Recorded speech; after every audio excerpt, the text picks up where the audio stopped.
Neurofisiología de la audición. En el sentido del oído encontramos el oído externo, el oído medio y el oído interno. En el oído externo encontramos el pabellón auricular y el meato auditivo externo. En el oído medio encontramos la membrana timpánica, los huesecillos, el martillo, yunque, estribo, y el oído interno va a estar formado por la cóclea con los conductos semicirculares. Entonces, la función del oído externo va a ser captar y canalizar los sonidos. El oído medio amplifica los sonidos mediante las vibraciones y el oído interno decodifica los sonidos y emite un potencial de acción, un estímulo nervioso que viaja hacia el sistema nervioso central. El sistema de conducción del oído medio. Aquí encontramos la membrana timpánica, que es una estructura que vibra al recibir las ondas sonoras. El martillo, su mango está incrustado en la membrana timpánica. El otro huesecillo es el yunque, conectado al martillo mediante ligamentos. El movimiento del martillo desplaza el yunque y por último el estribo, que va a estar conectado a la ventana oval. La función del oído medio es aprovechar la energía intrínseca de las ondas sonoras y transmitirla al oído interno con suficiente fuerza para superar la inercia del contenido líquido. A este proceso se denomina adaptación de impedancia.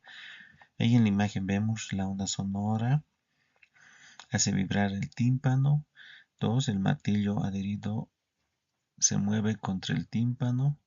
3. El yunque amplifica los movimientos y encontramos el estribo que concentra los movimientos en un área pequeña y lo transmite hacia la ventana oval.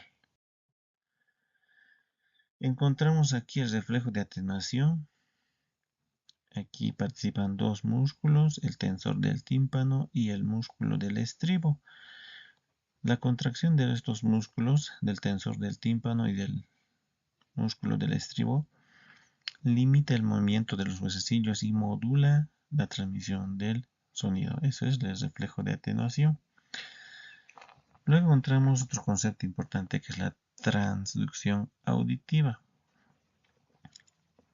Para ello encontramos la cóclea. En la cóclea encontramos tres canales: la rampa del vestíbulo, la rampa media y la rampa timpánico.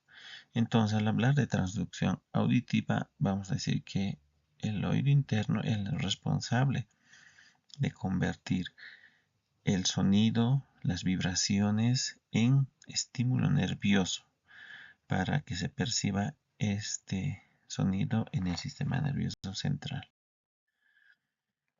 ¿Cómo es el paso de la onda sonora a través de las cámaras cocleares? Bueno, aquí en la imagen podemos ver la cóclea con una base amplia, el ápex, un vértice más delgado. Y vemos aquí la cóclea desenrollada. Entonces, el primer mecanismo dicho, la base del estribo presiona contra la ventana oval del otro lado de la perilinfa. Este hecho de presionar va a hacer que se mueva el líquido a través de la rampa vestibular y luego a la rampa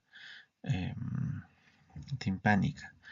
El helicotrema, que es la punta de la cóclea, permite que la perilinfa fluya entre ambas cámaras, la membrana basilar y el órgano de corte en el otro extremo.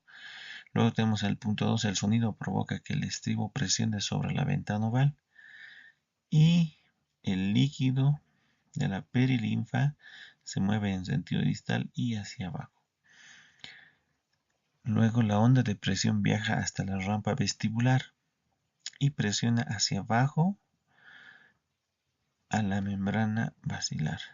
En el punto 3 encontramos la onda alcanza el ápex y gira hacia el helicotrema. Esta onda de presión baja hacia la rampa del tímpano y presiona hacia arriba la membrana basilar. Entonces, aquí la membrana es presionada hacia arriba, de modo que la membrana basilar va a sufrir cambios. Y en el punto 4 encontramos el estribo se mueve hacia atrás y la membrana basilar comienza a resonar. Y por último, la onda sonora empuja hacia afuera la ventana redonda, que es la otra ventana que se abomba. Enseguida se dirige de nuevo hacia atrás y hacia el ápex. Gracias a estos movimientos del líquido, la membrana basilar va a sufrir modificaciones en su estructura y va a dar lugar a la estimulación de las células ciliadas del órgano de Corti. Aquí encontramos la cóclea, que la cóclea es un sistema complejo de túbulos enrollados, componente esencial del oído interno responsable de la audición, transforma las vibraciones sonoras en impulsos nerviosos, donde va a haber la transducción. Entonces en este corte vemos ahí la cóclea, encontramos las dos rampas, rampa vestibular y timpánica, y la rampa media o coclear en la parte central entre ambas, el conducto coclear, cuyo extremo del conducto coclear encontramos la estría. Esa es la conformación de la cóclea. Los tres tubos de la cóclea. Es una estructura de tres rampas. Como hemos dicho, encontramos la rampa vestibular, la rampa timpánica y en la parte central el conducto coclear o rampa media. En el extremo externo de la rampa media encontramos la estría vascular, que es responsable de la formación del endolinfa. En la rampa vestibular y en la rampa timpánica van a circular la perilinfa, que tiene una composición diferente a la endolinfa. Y en la parte inferior del conducto coclear encontramos la membrana tectoria juntamente con el órgano de Corti.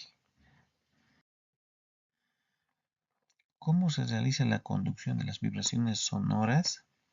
Bueno, el sonido va a ingresar por el estribo en forma de vibración y va a hacer que el líquido se mueva, el líquido perilinfático, de modo que la membrana de Raynaud es tan delgada que no obstruye el paso de las vibraciones entre la rampa vestibular y el conducto coclear. Se considera una sola cavidad para la conducción líquida del sonido. La importancia de esta membrana de Raynaud mantiene el líquido especial dentro del conducto coclear, necesario para la función de las células ciliadas. O sea, una separación entre el líquido perilinfático y el líquido endolinfático. Luego encontramos la ventana oval y la entrada del sonido.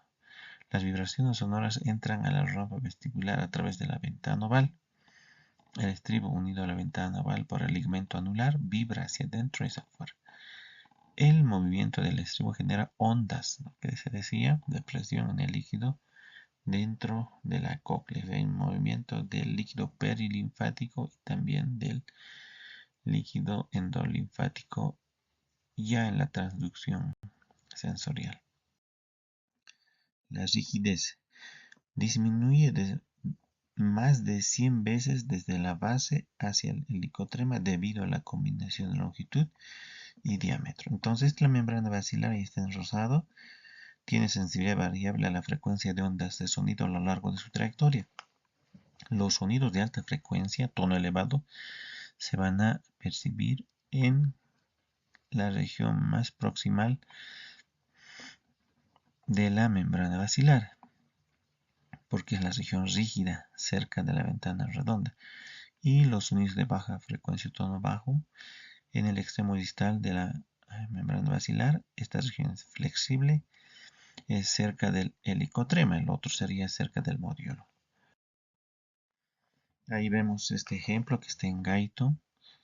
Vemos en imagen los sonidos de frecuencias altas van a vibrar en esa región proximal al modiolo, donde la membrana basilar es rígida, es más gruesa y de menor longitud.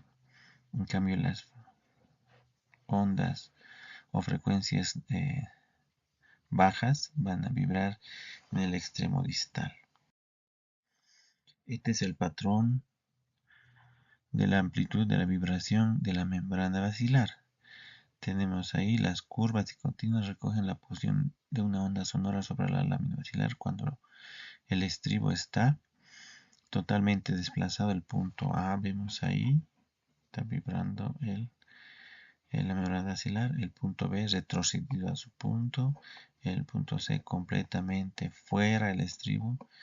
Y D cuando ha vuelto a su punto neutro, pero se está metiendo hacia adentro. Entonces, ese es el patrón de vibración de la membrana basilar en función a la posición del estribo. El órgano de Corti, el receptor sensorial, es el corazón de la audición. El órgano de Corti, bueno, está formado por células ciliadas externas, células ciliadas internas. Estas células tienen sus microvellosidades, sus cilios, sus estereocilios, que están inmersos en la membrana tectoria. Luego encontramos la fibra o la membrana basilar, los pilares de Corti. Entonces, el órgano de Corti va a estar formado, como se dijo, ahí están las estructuras, membrana basilar, el ganglio espiral, que posteriormente va a dar lugar al nervio auditivo, la célula ciliar externa, los bastoncillos de Corti, la célula ciliar externa e interna. Luego tenemos la lámina reticular. Cuando la membrana basilar se mueve, los estereocilios de la célula ciliar externa también se ven obligados a moverse. Si ambos se mueven al mismo tiempo. Encontramos luego la lámina reticular. Es importante porque esta separa la endolinfa, que es rica en potasio, de la perilinfa. El órgano de Corti. Encontramos dos tipos de células. Células ciliares internas, que están en una concentración aproximada de 3500 en una sola hilera. Estas son las responsables de la transducción principal del sonido en el oído. Luego encontramos las células ciliadas externas. Igual están en 3 fileras, en una cantidad aproximada de 20.000, mayor que las internas. Su contribución al desempeño del nervio auditivo es solo un pequeño porcentaje, un 5%. Las células ciliadas externas amplifican y afinan las señales auditivas. Encontramos luego la lámina reticular. En la imagen ahí está de color plomo. La lámina reticular es una lámina membranosa y rígida que se ancla en la membrana basilar por puentes y provee el apoyo estructural de las células ciliadas como una barrera al movimiento de iones de la endolinfa y perilinfa. Y por último, la membrana tectoria. Hemos dicho que los estereocilios están inmersos en la membrana tectoria, están sumergidos en esta estructura que es gelatinosa. Cuando la membrana basilar es sacudida por el sonido, las células ciliares se arrastran hacia adelante y hacia atrás por debajo de esta sábana y se fuerza a los estereocilios a doblarse porque están inmersos en la membrana tectorial. En la imagen tenemos ahí, cuando los estereocilios se doblan hacia la derecha, los enlaces de la punta se tensan y los canales se abren. Los estereocilios son rígidos. Una base usada permite a las líneas doblarse al unísono cuando llega la onda sonora. A todos se mueven al mismo tiempo y da lugar a la apertura de los canales mecanosensitivos. ¿Cuáles son las funciones de las células ciliadas? Las células ciliadas convierten el movimiento estereociliar en una señal eléctrica, en un impulso eléctrico que puede transmitir al sistema nervioso central para su decodificación. El movimiento estereociliar es percibido a nivel molecular por canales iónico-mecano-receptores. La estructura de una célula ciliada son células polarizadas, sensitivas y no neuronales. El costado apical o el extremo apical presenta varias hileras de estereocilios escalonados a fin de formar filas. El estrato basal asesinado con las fibras nerviosas y además da lugar a la liberación del neurotransmisor excitador, que es el glutamato.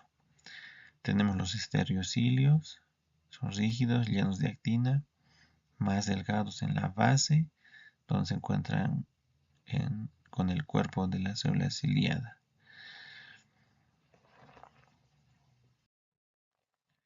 ¿En qué consiste la mecanotransducción o la transducción del sonido? Ahí encontramos en la imagen, vamos a ver que la endolinfa es rica en potasio, con una concentración aproximada de 150 milimolitros, más alta que la linfa o el líquido extracelular.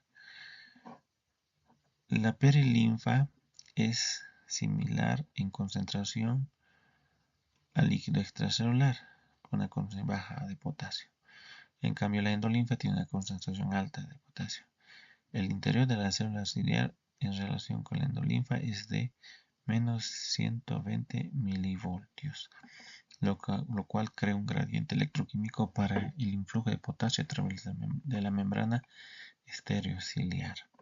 Entonces la onda sonora desplaza a los estereocilios y abre el canal mecanosensible. El potasio fluye hacia adentro. Una vez que el potasio fluye hacia adentro de la célula ciliar, va a dar lugar a la despolarización de la membrana, con la consiguiente apertura de los canales de calcio e ingreso del calcio, lo que va a dar lugar a la liberación del glutamato, que es un neurotransmisor excitador, y de esta forma se va a dar lugar a la generación del potencial de acción. El impulso nervioso va a viajar hacia el sistema nervioso central.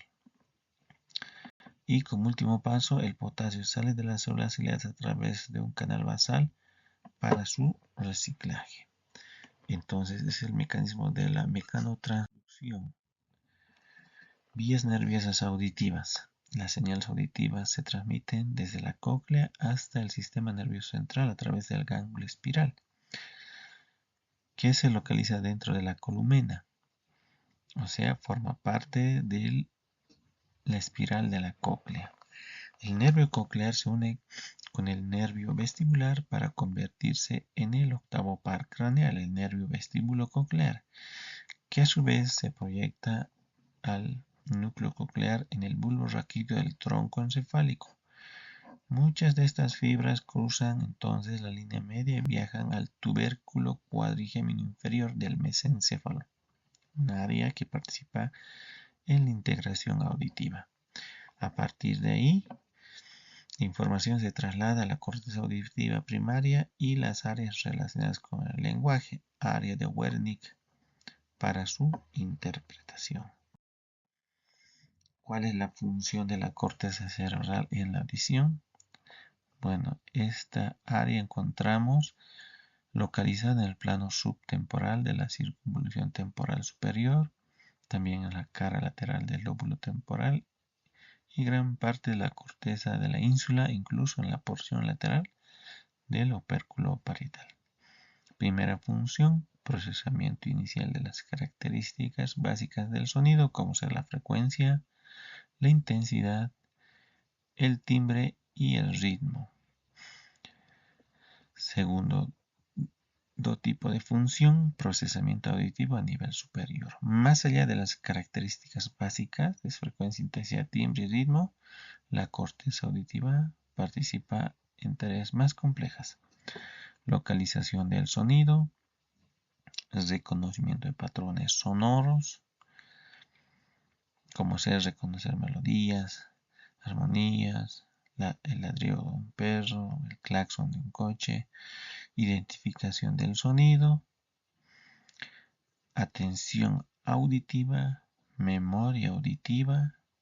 Gracias a esto tenemos la capacidad de recordar sonidos tanto a corto como a largo plazo integración con otros sentidos, por ejemplo con la visión, el lenguaje, extracción del significado. En última instancia, la corteza auditiva trabaja para extraer el significado de los sonidos que oímos, permitiéndonos comprender el lenguaje, apreciar la música y navegar en nuestro entorno. En resumen, la corteza auditiva transforma las señales eléctricas brutas del oído en nuestra percepción consciente y comprensión del mundo auditivo. Esas son las funciones de la corteza cerebral, corteza cerebral en la audición. Por último, vamos a ver la transducción auditiva. Hemos hablado en el oído externo la captura de las ondas sonoras. En el oído medio, la vibración de la membrana timpánica, el movimiento de los huesecillos del oído medio, la generación de un fluido, ondas en el fluido coclear, ya en el oído interno, el movimiento de la membrana basilar, la estimulación de las células ciliadas internas, externas, a través de sus estereocilios unidos a la membrana tectorial, la apertura de los canales iónicos de calcio con la consiguiente despolarización y liberación del neurotransmisor glutamato excitador con la consiguiente generación del potencial de acción y su transmisión a través del nervio coclear, y por último la transmisión de los impulsos nerviosos a través del nervio auditivo hacia el tronco encefálico,